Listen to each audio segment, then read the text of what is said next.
penaliti y'ikipe ya Rayon kuri uyu munota.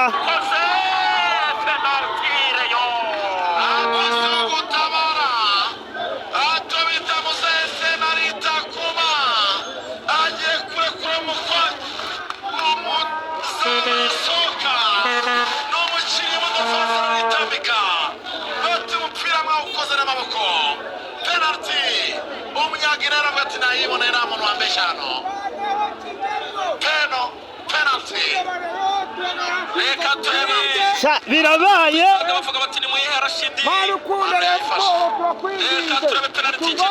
Rayon Sport kuri munota 53:54 w'umukino.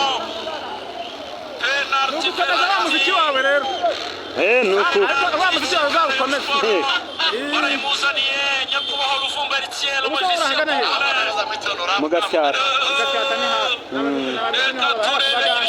kubagande bazidudu tujya tubona ugiye gutera penalty y'ikipe ya Rayon Sport ese kirajyamo ese umuzamu Khalid Al-Samari turayitsinda ese biragenda gute reka dutegereze turebe